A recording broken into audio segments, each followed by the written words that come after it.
नमो अर्हन्ताणं नमो सिद्धाणं नमो आयर्याणं नमो वज्झायाणं नमो लोये सवसावणं नमः श्रीवर्धमानाय निर्धूतकलिलात्मने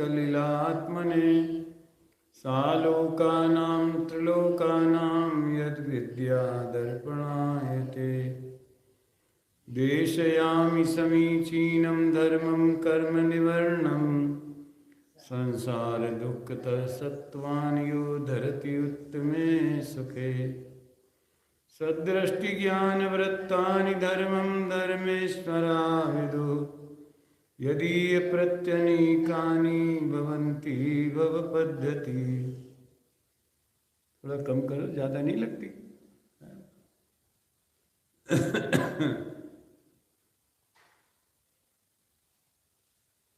रत्नकंड श्रावकाचार शास्त्र के भावना अधिकार में प्रकरण चल रहा है ध्यान का, और चारों भेदों में इस समय धर्म ध्यान की चर्चा प्रारंभ हुई है। थोड़ा और कम करना।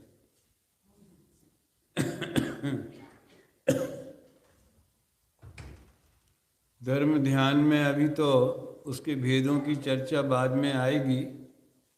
भूमिका के रूप में धर्म ध्यान वाला जीव आत्मा के स्वरूप को जानता है, और वह आत्मा बहिरात्मा, अंतरात्मा, परमात्मा तीन भेद वाला है।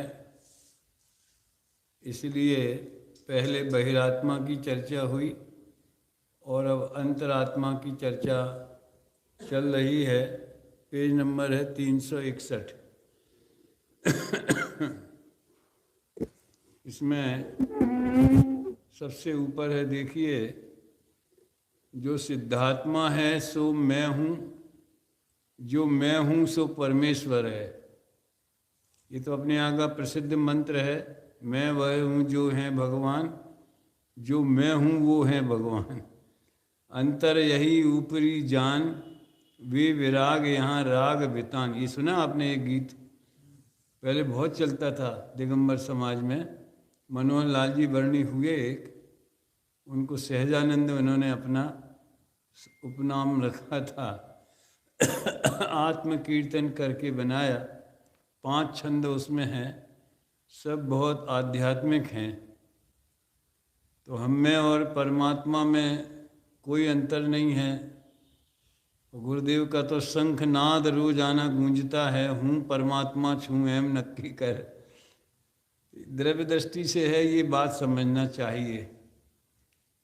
जो जन साधारण हैं वो द्रव्य दृष्टि से आत्मा का क्या स्वरूप है, पर्याय दृष्टि से क्या स्वरूप है, ये दो अपेक्षाएं नहीं समझते।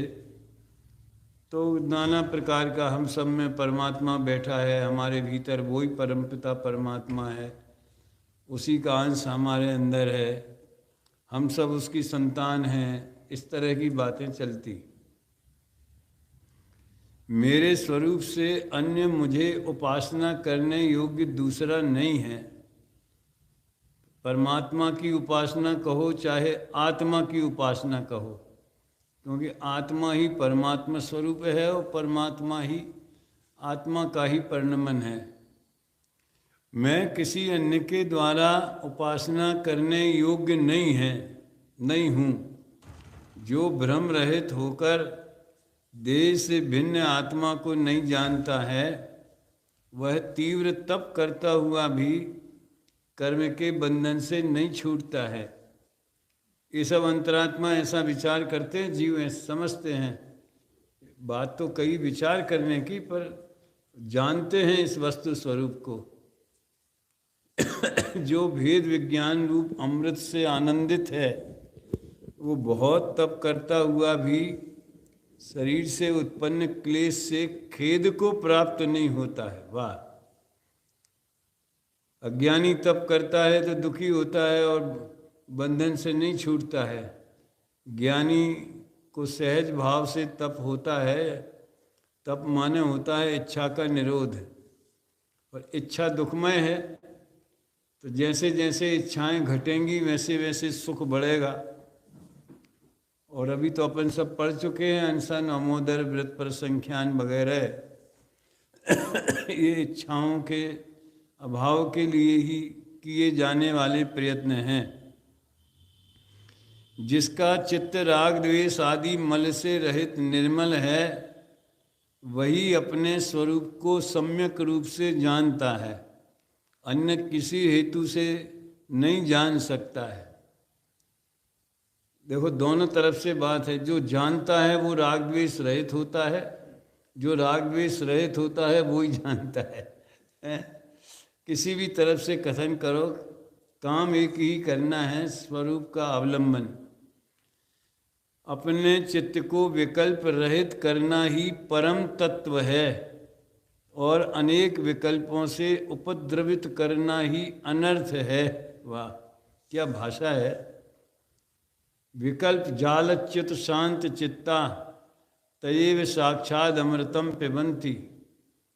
विकल्प जाल, ये करना है, वो करना है, ऐसा करना है, उसने ऐसा किया, उसने ऐसा नहीं किया, मैं ऐसा करूँगा, सिवाय इसमें और जिंदगी कायम हो जाती है। तो जो विकल्प रहित हो गया, अब विकल्पों को गिन गिन के नहीं हटाया जाता कि आज मैं धंधे पानी के विकल्प छोड़ता हूँ, कल घर मकान के छोड़ दूंगा। अनंतान बंदी गई, ऐसा क्रम है वास्तव में। यहाँ तक काफ़ी चर्चा हो चुकी इस बात को। और अनेक विकल्पों से उपद्रवित, ये उपद्रव से बनाया उन्होंने। उपद्रव माने संकट, आपत्ति। तो ये विकल्प जो हैं जीव के ऊपर उपद्रव करते हैं, उसको संकट में डालते हैं, ये बड़ा अनर्थ है। अतः सम्यक तत्व की सिद्धि के लिए चित्त को विकल्प रहित करो। जो अज्ञान से उपद्रवित चित्त है वो अपने स्वरूप से छूटा हुआ है। अज्ञान का मतलब ही होता है स्वभाव का वेदन नहीं होना, स्वभाव सन्मुखता नहीं होना दृष्टि में। जिसके चित्त में भेद विज्ञान बसा हुआ है वह परमात्म तत्व को साक्षात देखता है। क्यों देखता है? भेद ज्ञान कहते ही उसको है। रंग राग और भेद से भिन्न चित्त सामान्य में क्या है? वो चैतन्य की समस्त व्यक्तियां अंतर निमग्न हैं। ये बहुत बड़ा, ये भी बड़ा प्यारा स्लोगन है। 2-3 स्लोगन तो अगर आप डायरी बनाने के शौकीन हैं तो फ्रंट पेज पे लिख लेना चाहिए। परिणाम परिणम गया और मैं यूं का यूं रह गया। दूसरा है सर्वभेद जिसमें गर्भित हैं ऐसा चैतन्य भाव सो पारिणामिक भाव है। ये मोक्षमा प्रकाशक का है। और तीसरा ये आया, चित्त सामान्य में चैतन्य की समस्त व्यक्तियां डूबी हुई हैं, समाई हुई हैं। जिसमें भेद दिखाई नहीं देवे उसी का नाम सामान्य है, अभेद है। तो इसलिए चैतन्य रूप देखता है। यदि उत्तम पुरुषों का मन मोह कर्म के वश से कभी रागादि से तिरस्कृत हो जाए तो उन्हें अपने चित्त को आत्म तत्व के चिंतन में लगाकर रागादि का तिरस्कार कर देना चाहिए। क्या कहा? मोह के वश से कभी रागादि से तिरस्कृत हो जाए। अभी वो आया था ना रन चैनल पे डॉक्टर साहब का, आपलाभ्य विभ्रम तिरस्करणी भरेण।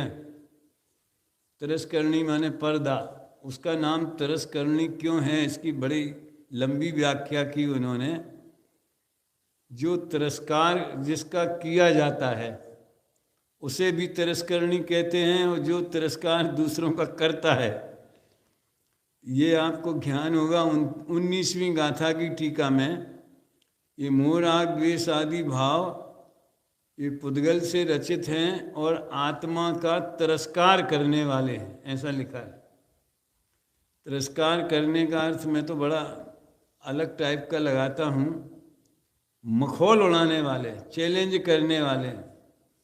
जैसे हमारी सरकार कितना ही कहे कभी कश्मीर में शांति है, घटनाएं बहुत कम हो गई, ऐसा हो गया, 2-4-6 महीने में एक घटना हो जाती है, मानो वे आतंकवादी सरकारी व्यवस्था का तिरस्कार करते हुए भाग जाते।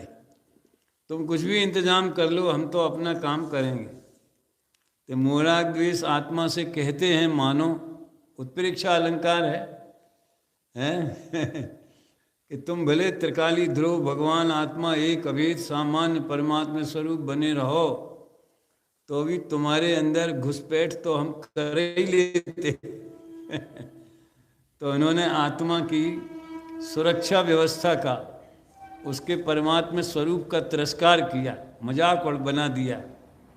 इस सेंस में मुझे उसका विचार बहुत आता है। अभी उल्टा इसमें दूसरा भी लिखा है, उत्तम पुरुषों का मन मोह के वश से कभी रागादि से तिरस्कृत हो जाए, अपमानित हो जाए, उपेक्षित हो जाए, यहाँ तिरस्कृत मतलब अपमान से भी है, तो वे क्या करते हैं, अपने चित्त को आत्म तत्व के चिंतन में लगा देते हैं और रागादि का तिरस्कार कर देते। अरे तुम आए हो तो आए हो, मगर हमारे ज्ञान को छू भी नहीं सकते हो, और हम अपने ज्ञान स्वभाव रूप ही रहेंगे तो तुम्हारी पैदाइश बंद हो जाएगी। हैं? अज्ञानी आत्मा जिस शरीर में रागी हो रहा है, उस शरीर से अपने बुद्धि को बलपूर्वक वापस लौटाकर चिदानंदमय निज स्वरूप में युक्त कर देने से शरीर से प्रीति छूट जाती। उपदेश तो बहुत है, काया का अहंकार मत करो, काया माटी का पिंड है, कहते हैं ओसरा मोती उस बिंदु के समान है, ठीक है, काया तो राख है, धूल है, मिट्टी है, अशुचि है, पर उसे मोह हटाएं कैसे, इसकी बात जैन धर्म के अलावा आपको सही रूप से दूसरी जगह नहीं मिलेगी। वहाँ कहेंगे परमात्मा में चित्त लगाओ, परमात्मा की भक्ति में अपने आप को लगा दो तो काया को भूल जाओगे, इस टाइप की बातें हैं। मतलब वहाँ परद्रव्य से परद्रव्य हटाने के बाद, हाँ, और यहाँ स्वद्रव्य का आश्रय से स्वद्रव्य के आश्रय से परद्रव्य को छोड़ने की बात, बहुत बढ़िया है। वहाँ स्वद्रव्य का तो कोई कॉन्सेप्ट ही नहीं है वास्तव में, वहाँ तो तुम्हारा चित्त है, मन है, वही आत्मा है, उसी को परमात्मा में यानी भगवान की भक्ति में लगा दो। और मुझे तो बहुत विचार आता है, जैसे ये अभी चलता है जो अपना ये राम मंदिर का, राम की कथा हो, कृष्ण की कथा हो, अपने यहाँ और वहाँ 3 और 6 पूर्व पश्चिम जैसा अंतर है दार्शनिक विचार में। क्या अंतर है साहब साहब? हम अपने ज्ञायक भाव को सिद्ध समान अनुभव करें तो हम संसार से छूट सकते। तो अपने में परमात्मा स्वभाव विद्यमान है हाजरा हजूर, उसका श्रद्धान ज्ञान आचरण करना धर्म है। वहाँ कोई जो निर्विकारी है, वीतरागी है, वो तो एक अखंड परमात्मा परम ब्रह्म अलग है, और बाकी ये सब जैसा मनुष्यों जैसा व्यवहार परमात्मा का बना दिया। अपने अपन को परमात्मा नहीं देखा, परमात्मा को इंसान बना दिया। समझ में आया? पिता के योग्य पुत्र हैं, पिता की आज्ञा मानते हैं, भाई से प्रेम करते हैं, पत्नी से प्रेम करते हैं, क्षत्रिय धर्म पालते हैं, राक्षसों का संहार करते हैं। जो एक उत्तम मनुष्य को, समझ में आया ना? अब उत्तम मनुष्य कितना भी उत्तम क्यों न हो जाए, परमात्मा तो नहीं हो सकता ना। ये उन्हें परमात्मा का कॉन्सेप्ट नहीं है, तो उसे रागी द्वेषी के रूप में। और ये मंदिरों में तो ये देव उसके बाद में सो जाते हैं ना, कब उस समय आता है जो सो जाते बरसात में, फिर दिवाली के 11 के दिन उठते हैं, ऐसा सब है। उसके बाद में शुभ काम होते हैं, अब देव उठ गए, बोलते ही ऐसा है। अभी देव सो रहे हैं, पट बंद हो गए, अभी भी आराम कर रहे हैं, फिर अब उठ गए हैं, गजब हो गया। ये तो स्वर्ग के अज्ञानी देवों को भी नींद नहीं आती। देव को खाना खिलाया, वो भोग लगाया, खाना खिलाया। मतलब आश्चर्य है, जो आदर्श हमारा होना चाहिए, जिसके मार्ग पर हम चलें, उसे आदर्श को अपने जैसा बना लिया, बिल्कुल अपने से भी गया बीता। क्या है? तो आप कहेंगे आपके यहाँ भी तो राम का चरित्र ऐसे ही है। वो उपादेय नहीं है। राम ने उस अवस्था को छोड़ करके वीतरागी अवस्था, निर्ग्रंथ अवस्था धारण की, और नित्य जो निरंजन द्रव्य कर्म, भाव कर्म, नो कर्म रहित दशा को प्राप्त हुए। हमारे यहाँ अरहंत और सिद्ध ऐसे राम पूज्य हैं। देखो, अपने आत्मज्ञान के भ्रम से उत्पन्न दुख आत्मा का ज्ञान करने से ही नष्ट होता है। टोटल मैंने लिखा है, भ्रम जनित दुख का दूर करने का उपाय भ्रम दूर करना है। अब समझ लो, संदेह हो गया, गैर समझ हो गई, उससे जो तकलीफें हो रही हैं, तो उपाय क्या है? सही समझ लो। आत्मज्ञान रहित जीव का संसार परिभ्रमण बहुत तप से भी छेदा नहीं जा सकता है। तो ये काफ़ी विस्तार से इन्होंने अंतरात्मा की विचारधारा रखी है। अभी दोनों में थोड़ा अंतर भी बताते। बहिरात्मा तथा अंतरात्मा में अंतर।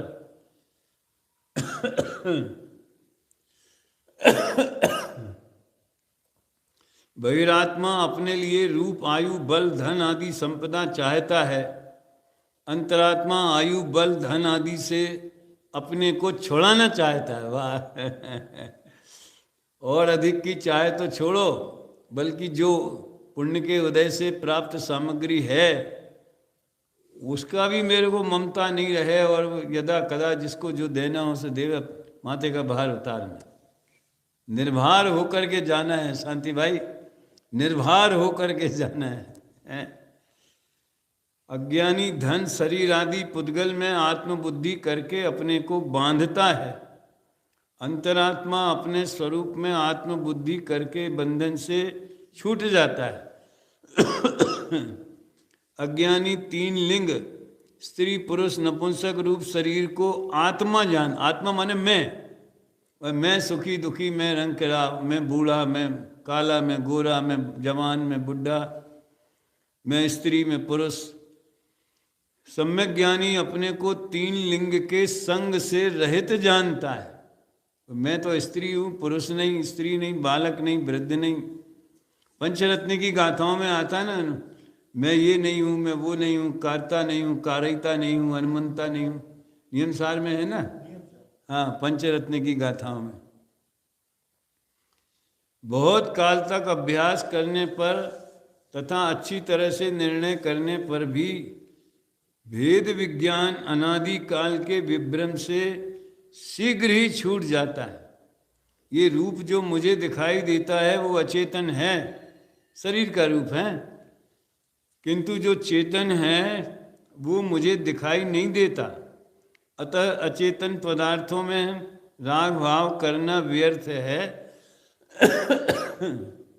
मुझे तो स्वानुभव प्रत्यक्ष आत्मा ही का आश्रय करना है। बार बार ये स्वानुभव वाला शब्द यूज करते हैं।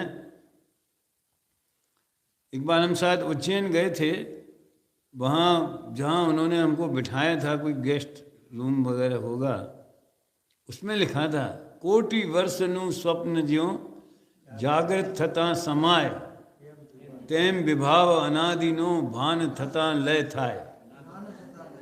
दूर था, ज्ञान थता। अतः रात भर का स्वप्न देखने के लिए, दूर करने के लिए दिन भर नहीं लगेगा। आँख खुली हो, जैसे किसी के साथ में मन मुटाव चल रहा हो, किसी ने उसके प्रति हमको झूठी सूचना दे दी हो, ये तो आपके विरुद्ध षड्यंत्र कर रहा है, ये तो उससे मिला हुआ है, ये तो ऐसा कर रहा है। अपन उसके बहकावे में आ गए, इन्वेस्टिगेशन नहीं किया, वर्षों चलता रहा। अब वो जो मिसअंडरस्टैंडिंग है उसे दूर करने में कितना समय लगेगा? समझ में आया ना? किसी तरह से मान लीजिए वो हमारे बारे में किसी से बात कर रहा था और हम पहुंच गए और दरवाजे के पीछे खड़े होके हमने सुन लिया। वो तो हमारे फेवर में बोल रहा था, वो हमारे फेवर में सामने वाले से लड़ रहा था और हम उसको दुश्मन समझ रहे थे। ऐसा होता है, देर नहीं लगती। यानी लोक में भी देखो सही समझ होने पर कहते हैं हमारी आँख खुल गई। तो जैसे नींद से उठने में आँख खुलने में देर नहीं लगती, जब खुलती तो खुली जाती है। हैं मैं ये भी कभी कभी ये जो अनुभव वाली बात जो है ना डॉक्टर साहब, मुझे बहुत विचार आता है कि नींद लाने के लिए जीव क्या प्रयत्न करता है, और करता भी है तो क्या उससे आ जाए इसकी गारंटी है? कोई कहते 27 बार लंबी सांस खींचो ऊपर नीचे तो आ जाएगी, तो हम तो 7 बार भी नहीं खींच पाते। तो बदन को थकाने के लिए चलो ठीक है, जागृत अवस्था में नींद लाने के लिए तो प्रयास करना पड़ता है, लेकिन सुषुप्त अवस्था में नींद खोलने के लिए क्या प्रयास करता है, ये गजब की बात है। आत्महित में उल्टा है। आत्महित में क्या है कि अंधेरा तो मोह नींद तो अनादिकाल से ही है, वो तो कर्मोदय के निमित्त से बिना प्रयत्न के ही अनादिकाल से जीव का उल्टा पुरुषार्थ बिना सोचे समझे काल अनंत निगोद मंझार चल रहा है। लेकिन अब नींद खोलने के लिए कंडीशन बहुत, ये 5 लब्धि है ना जो अपने संयुक्तम विशुद्धि देशना प्रायोग्य, ये खोलने के लिए प्रयत्न कर, सोते अवस्था में भी जागने के लिए प्रयत्न करना। हितेश भाई, वो लौकिक शरीर की नींद की बात नहीं है, मोह नींद से उठने के लिए। हाँ, सदगुरु है ना अलार्म। मोह नींद के जोर जगवासी घूमे सदा, कर्म चोर चहु ओर सर्वस लूटे सुध नहीं। आश्रव की है शायद। सदगुरु दे जगाए मोह नींद जब उपसमय, तब कछु बने उपाय, कर्म चोर आवत रुके। भूदरदास जी की 12 भावना में है। ऐसा है भैया, ये आश्चर्य की बात है। तो मोह नींद वाले जीव को अब नींद का प्रभाव कम पड़े तो प्रयत्न करता है। जिसको टोडर में ने लिखा ना, नदी का तेज प्रवाह होवे तो हाथ पैर नहीं चला सकता है, नदी का प्रवाह मंद हो जावे तो अपन ये समझते हैं कर्म का उदय मंद हो जावे, माने क्या क्या मंद हो जावे। ये संगी पंचेंद्री मिलना, मनुष्यपना मिलना, जैन कुल मिलना, ये सब मिथ्यात्व का और क्या बोलते हैं पाप कर्म का मंद उदय है। समझ में आया है? बढ़िया बात है भाई। देशना लब्धि वो अलार्म है, वो सदगुरु जगा रहे हैं, जाग रे जाग। ऐसा बहुत काल तक ये लिखा है, मुझे तो स्वानुभव करके स्वानुभव प्रत्यक्ष आत्मा ही का आश्रय करना है। अज्ञानी बाह्य पदार्थों में ही त्याग ग्रहण करता है, ज्ञानी अंतरंग के रागादि प्रभावों को त्याग कर आत्मभाव को ग्रहण करता है। ये अंतर बता रहे ज्ञानी क्या है और अज्ञानी। करता है माने वैसा उसका विचार विकल्प होते। ज्ञानी वचन से तथा काय से भिन्न करके आत्मा का अभ्यास मन के द्वारा करता है, विचार करता है, निर्णय करता है। अन्य विषय भोगों के कोई कार्य वचन से करता है, कोई कार्य काय से करता है, किंतु सांसारिक कार्यों में मन नहीं लगाता है। देखो वचन और काय का लिखा और मन का अलग कर दिया, मन नहीं लगता है, चित्त उदास रहता है। ऐसे ही करना पड़ता है। ऐसा जैसे पेरेंट्स अमेरिका चले जाते हैं ना, जो जाते हैं उनको अनुभव होगा, जो वहीं के रहने वाले उनकी बात अलग है। बेचारे बड़े दुखी होते, फर्स्ट क्लास की जेल जैसा, कहीं जाना है तो जा नहीं सकते, गाड़ी चला नहीं सकते, वहाँ की अपने को लाइसेंस नहीं, ड्राइविंग नहीं आती। अब बेटा जहाँ ले जाए सो ले जाए।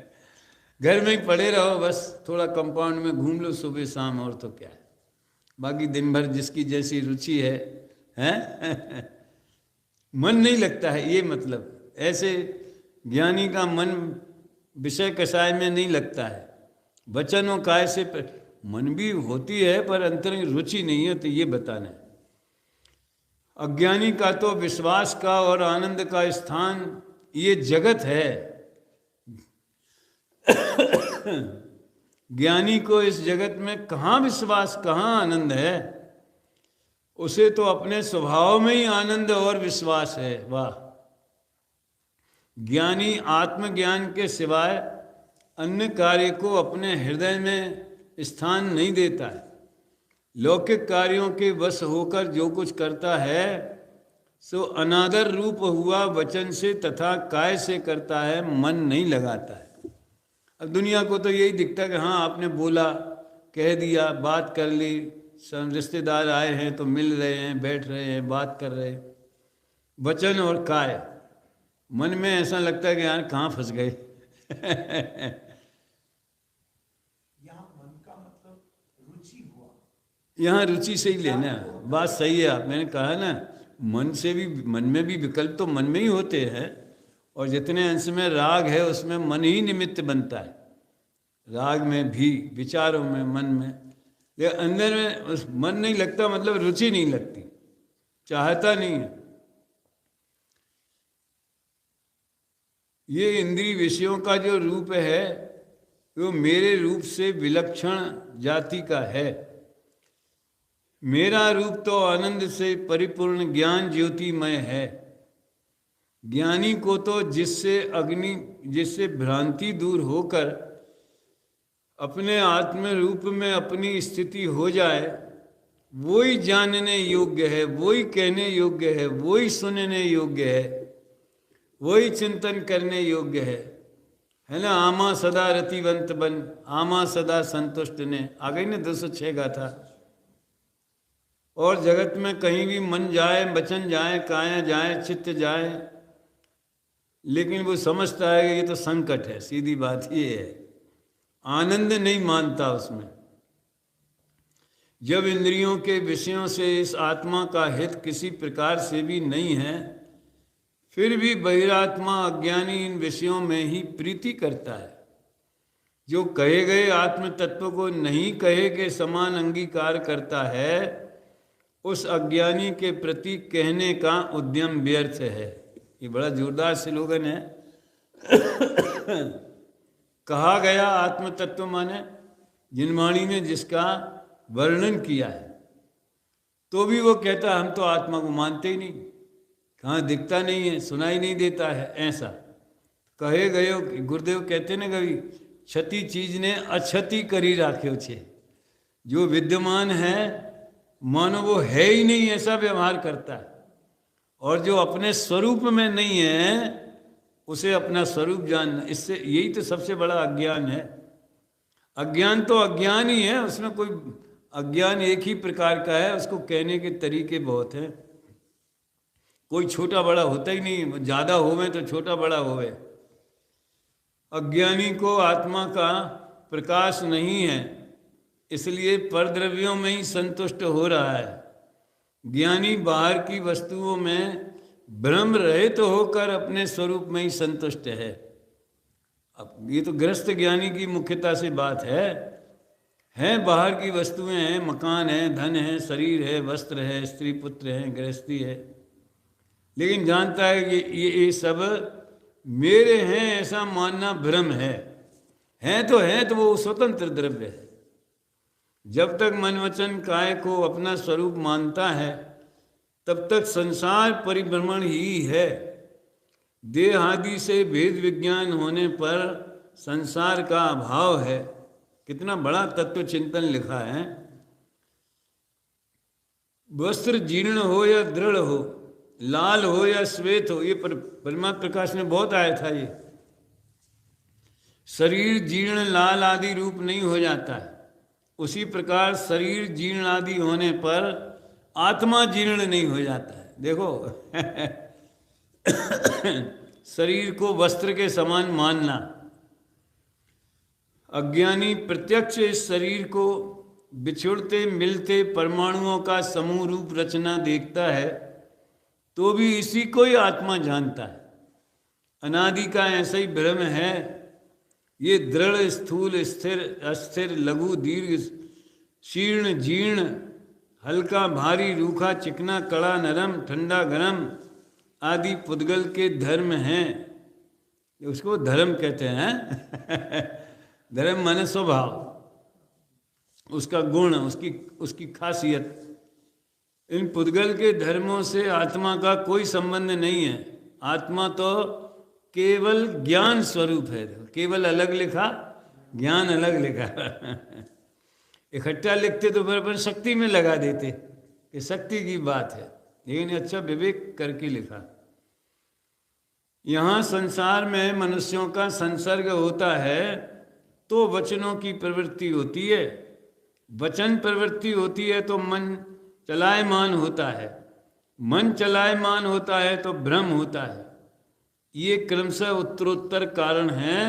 अतः ज्ञानी जन लोगों का संसर्ग ही छोड़ देते, कुसंग में नहीं रहते। जो व्यसनी हैं, कुगुरु कुदेव कुधर्म के श्रद्धानी हैं, जिनको दुनिया में निंदा करने में, विकथा करने में ही आनंद आता है। अपन बैठेंगे तो अपन भी उसी में ही लग जाएंगे। अज्ञानी बहिरात्मा अपना निवास नगर में, गांव में, पर्वत में, वन आदि में जानता है। ज्ञानी अंतरात्मा तो अपना निवास अपने अंतर में ही भ्रम रहित मानता है। अज्ञानी कल्पना करता है कि एक मकान यहाँ बनवा लेना, एक फ्लैट यहाँ ले लेना, एक कमरा वहाँ ले लेना है। कभी जाएंगे, कभी रहेंगे, यहाँ रहते वहाँ रहते। ज्ञानी सोचता है कहीं रहो, रहना तो अपने स्वरूप में ही है। कितना बढ़िया चिंतन है ये। शरीर को आत्मा जानना वो देह धारण करने की परिपाटी का कारण है। वेरी गुड है। तूने देह को अपना माना है तो देह मिलेगी, कुदरत देह देती रहेगी, तो चिंता मत करो।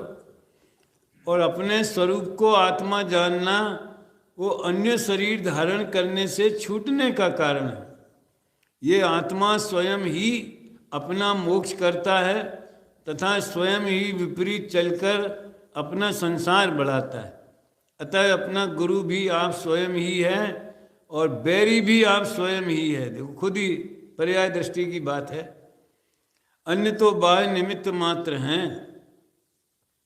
अंतरात्मा आत्मा को शरीर से भिन्न जानता है, शरीर को आत्मा से भिन्न जानता है, आत्मा से समस्त परद्रव्यों को भिन्न जानता है। इस शरीर को मलिन वस्त्र के समान निशंक त्याग देता है। देखो, एक तत्व ज्ञान का फल ऐसा है कि एक तो जीवन और मरण का अर्थ ही समाप्त हो जावे। कोई बड़ी चीज नहीं है। अनंत बार शरीर का संयोग हुआ, वियोग हुआ। जन्म होना माने शरीर का संयोग होना, मरण होना माने शरीर का वियोग होना।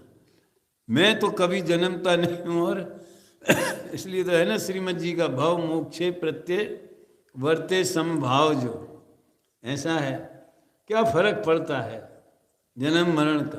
तो ऐसा विचार के बल से मानसिक तैयारी इतनी दृढ़ हो जावे कि मान लो अगर 1 मिनट का टाइम दे करके कोई काल आकर के कहेगा आपके पास टाइम नहीं है 1 मिनट से ज़्यादा, अरे 1 मिनट भी बहुत है, तुम चलो, हम तो तैयार हैं हमेशा। ऐसी तैयारी, मानसिक तैयारी। तेज भाई भले लाखों वर्षों तक जिए, तैयारी ऐसी रखे कि मृत्यु आज ही आ जाए। ये बहुत बड़ी बात है। ये तत्व ज्ञान का बहुत बड़ा फल है, उसका समझ लो प्रसाद है। कैसे होगी तैयारी? मेरा मरण होते ही नहीं है, मैं तो चैतन्य स्वरूप ज्ञानानंद स्वरूप आत्मा हूँ। और परिणाम जिस समय जो होने वाला, परिणाम गया, मैं यूं का यूं रह गया। बोलो, परिणाम के आने, सुनो मार्मिक बात, मेरे परिणाम के आने जाने से भी मुझ में कोई फर्क नहीं पड़ता।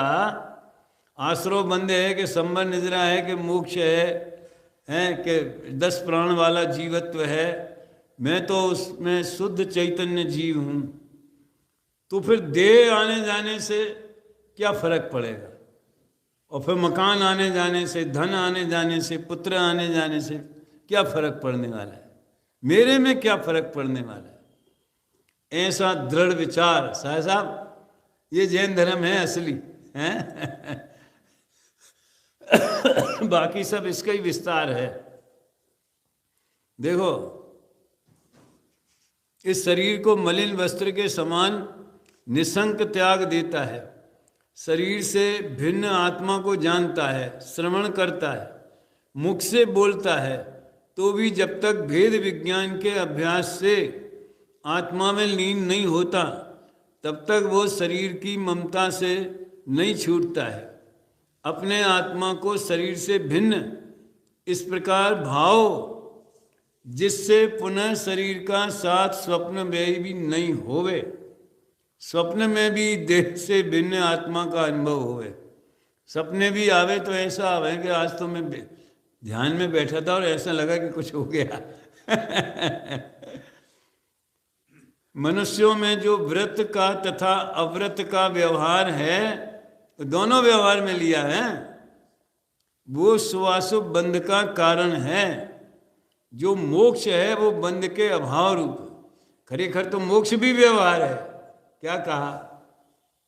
9 तत्वों में एक अभेद शुद्ध जीव तत्व वो पारमार्थिक है, और पुद्गल का संयोग और वियोग से होने वाले जो 9 तत्व हैं वो व्यवहार है। अब मोक्ष स्वयं में उसकी निश्चय व्यवहार की व्याख्या करना अलग बात है, लेकिन जीव के हिसाब से देखो तो मोक्ष वो अनुपचरित सद्भूत व्यवहार का विषय बनता है अभेद वस्तु में। आश्रव बंध जो है वो उपचरित सद्भूत व्यवहार नहीं के, कर्मों का तो सब असद्भूत में जाता है। संबल निद्रा वो एक देश शुद्ध में, ऐसा है।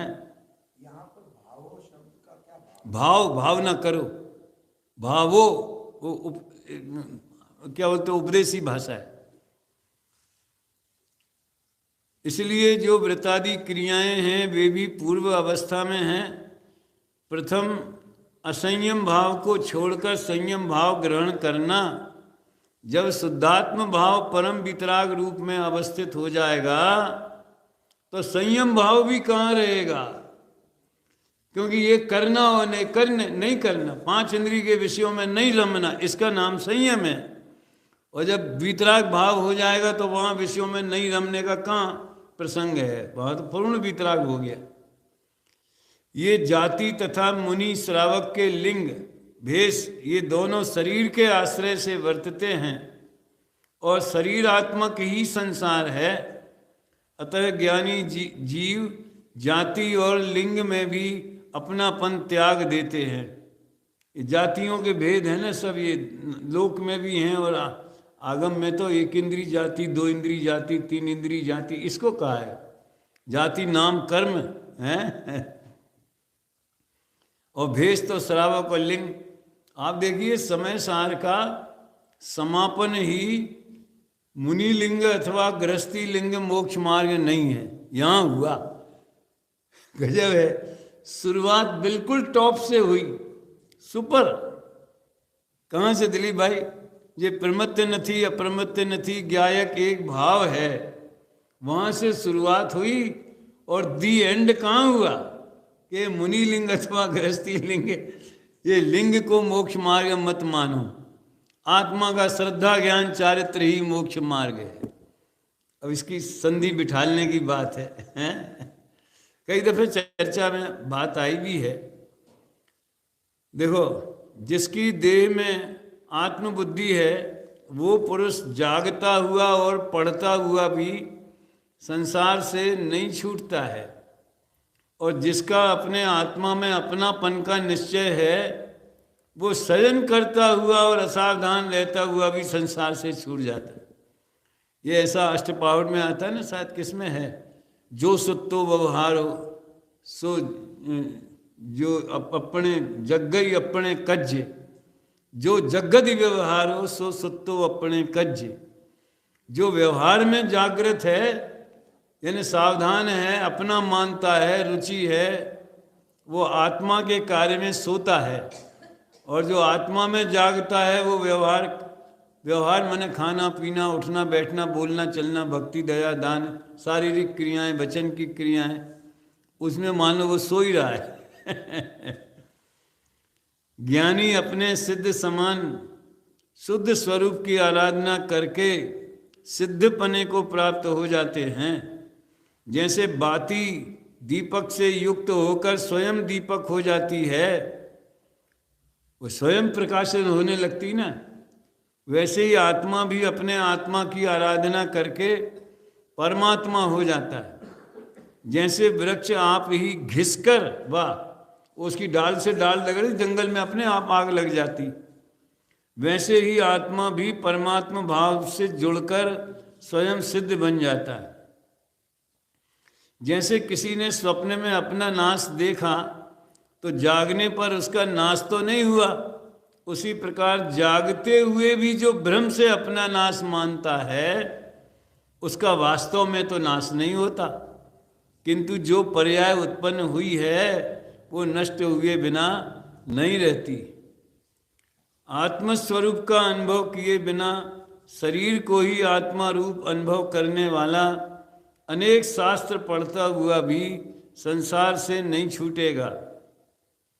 कितनी महिमा बताई है अनुभव की, किंतु अपने स्वरूप में अपना अनुभव करने वाला शास्त्र अभ्यास रहित भी संसार से छूट जाएगा। तो शास्त्र अभ्यास का निषेध करना है ऐसा नहीं है, पर वो कोई गारंटेड कारण नहीं है। अनुभव व्याप्ति व्यतिरिक्त व्याप्ति नहीं बैठती, लेकिन बुद्धिपूर्वक तो शास्त्र अभ्यास की 86 गाथा स्वाध्याय करना चाहिए।